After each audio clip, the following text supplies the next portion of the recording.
और चलिए माध्यमिक शिक्षा बोर्ड से जुड़ी बड़ी खबर आपको बता दें। 12वीं कक्षा कला वर्ग का परिणाम, साथ ही वरिष्ठ उपाध्याय परीक्षा का भी परिणाम। ये जयपुर से लाइव तस्वीरें आपके सामने।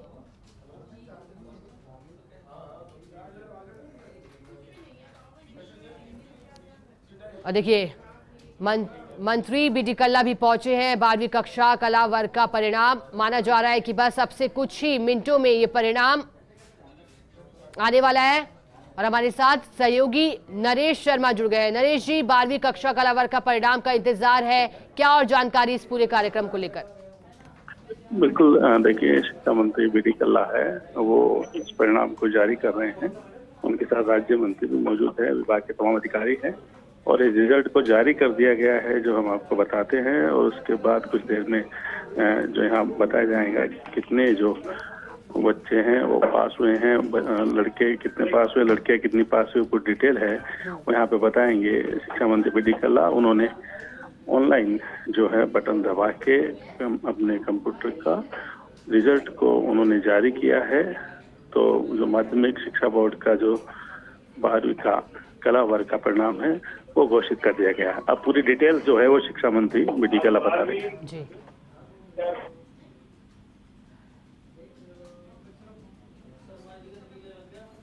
कला विषय आर्ट्स का रिजल्ट घोषित किया गया है। इसमें 7,19,743 बच्चे अपीयर हुए थे। उसमें 7,05,415 बच्चे उत्तीर्ण हुए और रिजल्ट जो है 90.65% रहा। इसी प्रकार ये तो बॉयज़ का रिजल्ट बताया मैंने। अब गर्ल्स बैठी थी, इसमें 1,90,146 टोटल बैठी थी। 3,21,292 और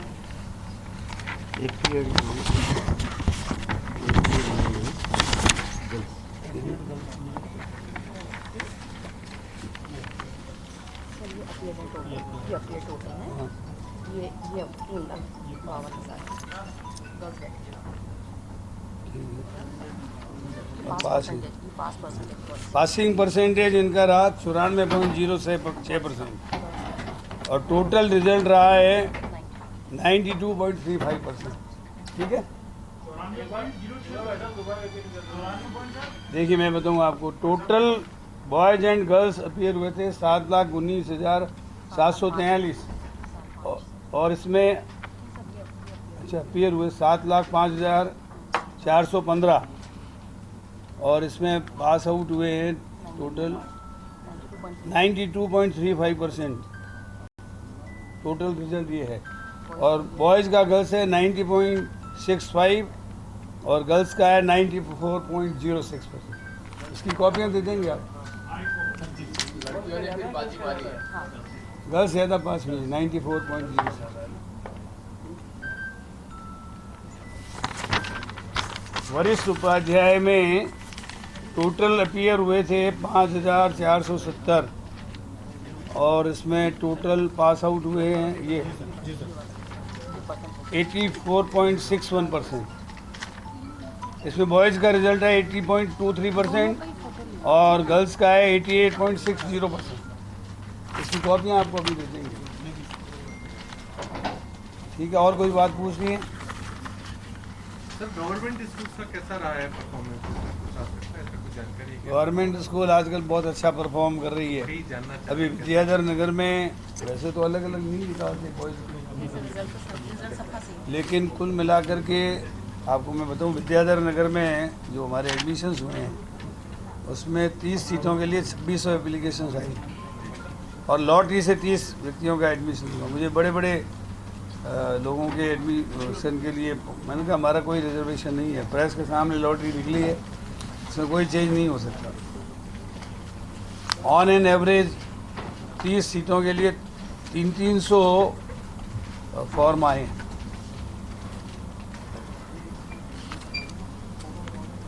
10 गुना फॉर्म ज़्यादा है।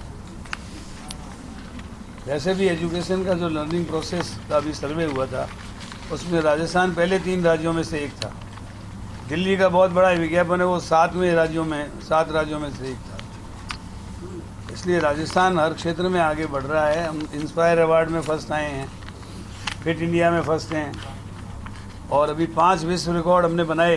एक तो जम्बूरी का रिकॉर्ड बना हमारा, दूसरा रिकॉर्ड हमारा बना आर्टिफिशियल इंटेलिजेंस के माध्यम से जो ब्रिज कोर्स कराया था हमने 3वीं से 8वीं तक, उसका आर्टिफिशियल इंटेलिजेंस सिस्टम से एवेल्यूएशन कराया था, उसमें हमारा वर्ल्ड रिकॉर्ड बना। 12 अगस्त को देशभक्ति के गीत जो गाए गए थे, एक साथ लगभग 1.25 करोड़ लोगों ने गाए थे, वो विश्व रिकॉर्ड बना। फिर 2 अक्टूबर को सर्वधर्म प्रार्थना सभा का विश्व रिकॉर्ड बना, और 19 नवंबर को इंदिरा जी के जन्म दिवस पर जो नो बैक्स डे था, उस दिन 56,000 स्कूलों में एक साथ चेस खेली गई, उसका विश्व रिकॉर्ड बना। तो हम एक्स्ट्रा करिकुलर एक्टिविटीज़, को करिकुलर एक्टिविटीज़ और एकेडमिक एक्सेलेंस में राजस्थान निरंतर प्रगति के पथ पर पथारूढ़ हो रहा है। हम शिक्षा के बढ़ते कदम के अंतर्गत कई नवाचार कर रहे हैं। उन नवाचारों के माध्यम से राजस्थान शिक्षा के क्षेत्र में अग्रणी राज्यों में से एक है।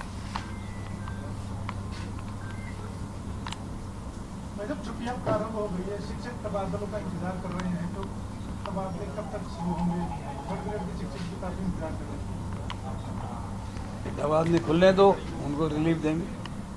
जी सर, उन्हीं की तरफ से कहना था कि 30 मई को शहीद स्मारक पे धरना कर रहे हैं तबादलों को लेकर। देखिए, वो जब कहा जा रहा है कि बैन खुलेंगे तो उनको रिलीफ दे दिया जाएगा। बैन खुलने वाले की मुख्यमंत्री जी भी जाके आभार भी जता के आ गए थे कई सारे शिक्षक। क्या रहा सर उस दिन? ऐसा हुआ था सर कि मैं वहाँ था नहीं।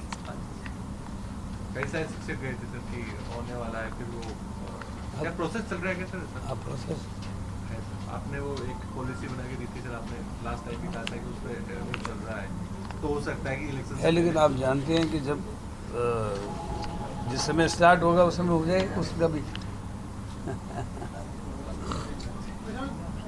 ग्रेड के रिजल्ट का अभ्यर्थी इंतजार कर रहे हैं, तो ये कब तक आ जाएगा? क्योंकि ये मेरे हाथ में नहीं है। अधीनस्थ कर्मचारी बोर्ड ऑटोनोमस बॉडी, वो जिस दिन रिजल्ट निकाल देंगे हम अपना प्रक्रिया शुरू कर देंगे।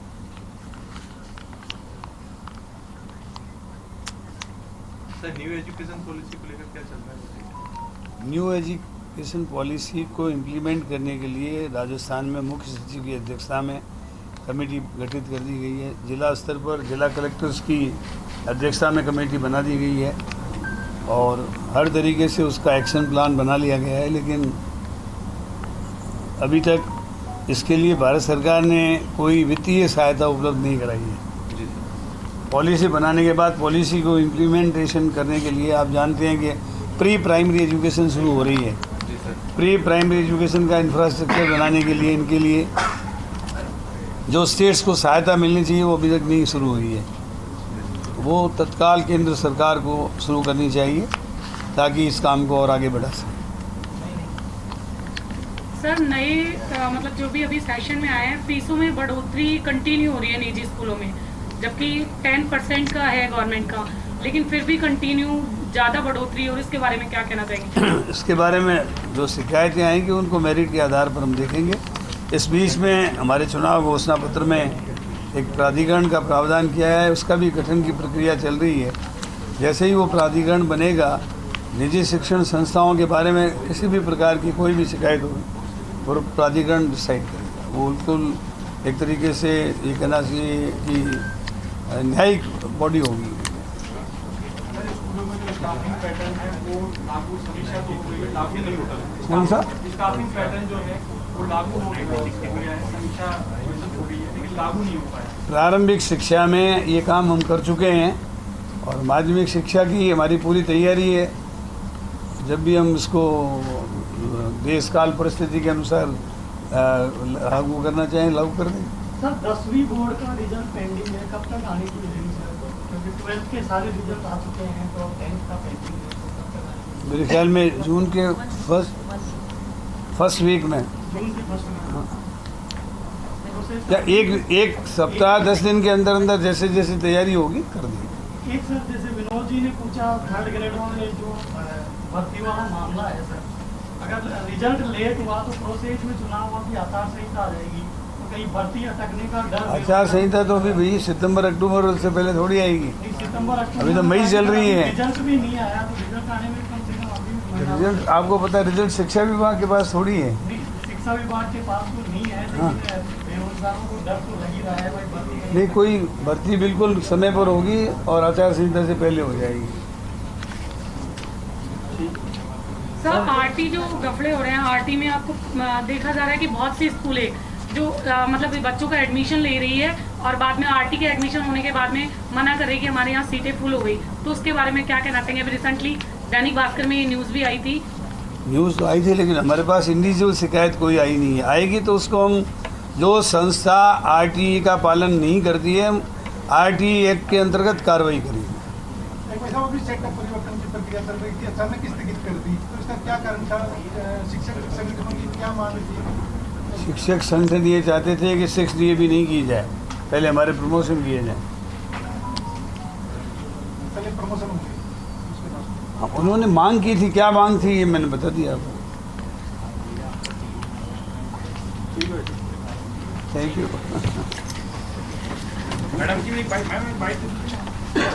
ये तो मंत्री बीडी कल्ला ने 12वीं माध्यमिक कला वर्ग का परिणाम जारी किया है। शिक्षा संकुल से लाइव तस्वीरें, और देखिए इस बार फिर बेटियों ने बाजी मारी है। जिस तरह से पहले नतीजा माध्यमिक शिक्षा बोर्ड साइंस का और कॉमर्स में भी बेटियों ने बाजी मारी थी, अब कला वर्ग के परिणाम में भी बेटियों ने बाजी मारी। हालांकि भविष्य की मंगल कामना करता हूँ कि वे उत्तरोत्तर प्रगति के पथ पर पधारूढ़ हों और निरंतर अपनी पढ़ाई का क्रम जारी रखें।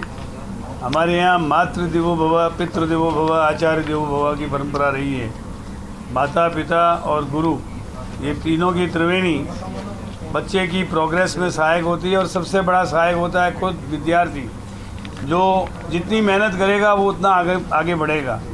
इसलिए निरंतर परिश्रम, निरंतर पढ़ना, समय का प्रबंधन, किताबों का संग और कौवे की तरह चेष्टाशील रहकर, बगुले की तरह ध्यान केंद्रित रहकर, और स्वान निद्रा, संतुलित आहार और घर गृहस्थी की बातों से जो विद्यार्थी अलग रहता है, वो विद्यार्थी सफल विद्यार्थी कहलाता है।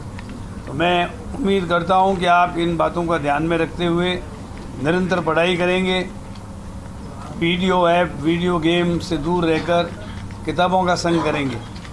क्योंकि स्वाति नक्षत्र में बरसात होती है, केले के पत्ते पे गिरती है कपूर बन जाती है, सीप के मुख में गिरती है तो मोती बन जाती है, और सांप के मुख में गिरती है तो जहर बन जाती है। इसलिए किताबों का संग करें और अधिक से अधिक पढ़ाई करते हुए आगे बढ़ें। बहुत बहुत शुभकामनाएं। जी, आज 12वीं क्लास का आर्ट्स का रिज़ल्ट डिक्लेयर हुआ है। मैं ख़ास तौर से लड़कियों को मुबारकबाद देना चाहूँगी कि आप लोगों ने एक बार फिर से अपने आप को प्रूव करा है। लेकिन मैं बच्चों से भी, लड़कों से भी ये कहना चाहूँगी कि आप लोग डिमोटिवेट ना हो। हम लोग बार बार लड़कियों को इसलिए प्रोत्साहन करते हैं, उनको बैकअप करते हैं, क्योंकि समाज के द्वारा उनको अब तक दबा के रखा गया था। आप लोग ये ना समझें हम आप लोगों के साथ नहीं हैं। आपके लिए मेरे तरफ से बहुत बहुत शुभकामनाएँ, और ये चाहूँगी कि आप पढ़ाई के साथ साथ खेलों पे भी ध्यान दें, क्योंकि खेल भी हमारे लिए उतने ही ज़रूरी हैं जितनी पढ़ाई आज के ज़माने में। Thank you. आप बोले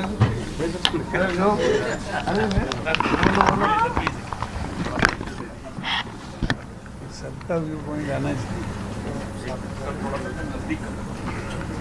ऐसा बच्चा बोलते हैं। आज राजस्थान बोर्ड के 12th आर्ट्स का जो रिज़ल्ट आया है, मैं सभी सफल विद्यार्थियों को अपनी तरफ से बधाई देना चाहता हूं। और मैं जो जल्दबाजी में एक आंकड़ा देख पाया हूं वो बहुत ही एनकरेजिंग डाटा है राजस्थान के हिसाब से, कि जो 7.05 लाख विद्यार्थी अपीयर हुए उसमें लड़कों की संख्या 3.52 लाख है और लड़कियों की संख्या 3.53 है और 3.52 लाख, यानी कि कोई ज़्यादा फर्क अब नहीं रहा है।